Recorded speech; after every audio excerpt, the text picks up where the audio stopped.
Thanks, Dan Wittes and Bill O'Reilly in the Miller Time segment tonight. Let's get right to the sage of Southern California. He joins us from Santa Barbara, which is about 90 miles north of where we are in Los Angeles. So, Miller, some thoughts on the Academy Awards. Well, you know, first off, Billy, I have to say, nice interview with Roma and Mark, two of the nicest people in Hollywood, very gracious hosts.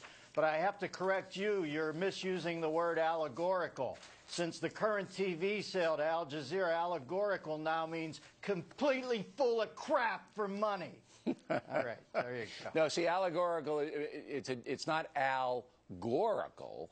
It's oh, Al. I see. I'm sorry. I had a bad connection. I didn't hear it. You know, Billy, I was going to skip the Oscars this year, but I was in my office at home, and I had the 24-hour-a-day all Barack Obama channel on, and there it was, right between her gardening show, Obama Mama, and his in-house American Bandstand dance show, Obama Rama. There were the Oscars. And then, of course, on her way home last night, she stopped and sunk a mid-court shot at halftime of the Washington Wizard game for $10,000, and they just announced him as one of the new cast members in Dancing with the Stars. It's a good day to be Obama. You see photo ops of him in every single aspect of his day-to-day life, save, what do they call that? Oh, yeah, governance. I never see any of those shots.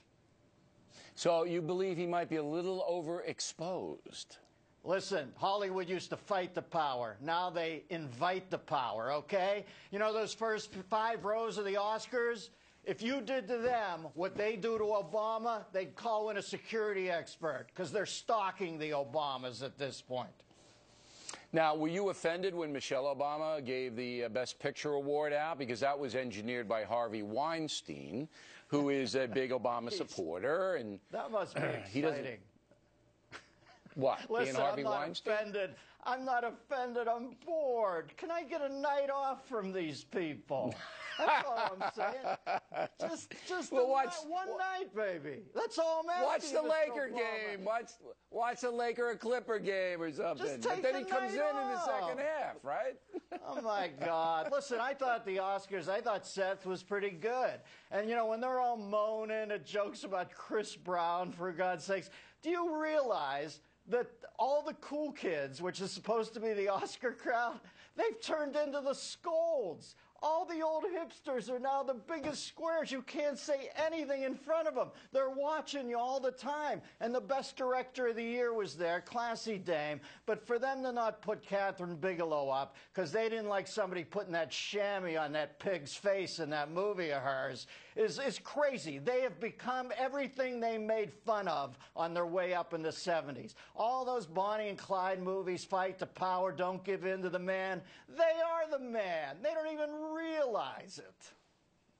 All right. Now, there was an Billy, you're down there this week. You watch, because I worry about you sometimes. You dig that scene. But keep in mind, I dig that scene? Come on, Miller. Oh, Billy. I saw you at the Vanity Fairs thing the other night. I had to go to that. That was a work thing. Nobody has decried the hollowness of show business for more red carpets than you, my friend. And I dodged the red carpet. I didn't even walk on the red carpet. I went in the janitor entrance. Don't give me any of this. I'm teasing you. Billy, there are people in Hollywood who would take a ride. There are people in Hollywood who would take a ride on a private jet if you told them you were going to crash it into a canyon wall before you took off. Look, when I walked into that Vanity Fair party, you should have seen the crosses whip out like this. I thought I was Bela Lugosi, all right?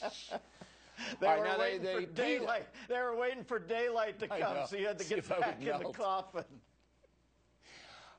PETA, one of your favorite organizations, Protection of Animal People, they wanted to have an ad on the Oscars show, but the Oscars said no. Here it is. In water, humans drown, just as fish suffocate on land. It's slow and painful and frightening.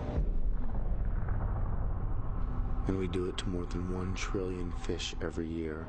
Put yourself in their place. Try to relate. So now you can't even eat fish, and Joaquin Phoenix is drowning. What is that all about? If there's one thing more suffocating than gasping for air, it's grasping at straws, all right? Now listen, this kid's a great actor. I thought him in The Master, I thought he was stunning. But can I tell you, at the end of the day, what?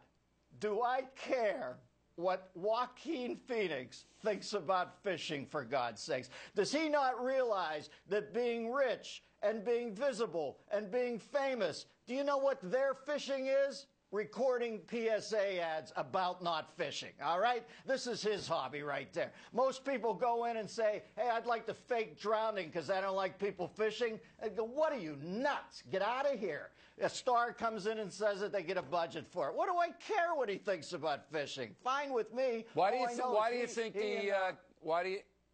the Academy wouldn't take the ad? I don't know. It's their night, and they thought he was blowing it out his blowhole, I guess. I don't know. I mean, what are we supposed to eat, Miller? We can't eat anything anymore. What are we supposed to dine on? You know, we're supposed to eat the party line and be happy with it. That's right. A few figs once in a while and a date on Sunday. A date, the fruit. No dating anymore because of, forget it. Okay. Hey, Billy, what about the Japanese billboards on the girls' legs? Next week they'll still be there. We're out of time. Wait a second. They're running billboards on the girls' legs over here. We're running IMAX commercials on the Kardashians' derrieres. That's right. That's their revenge. We're going to have that. All right, we don't have to do it next week. That was my one joke.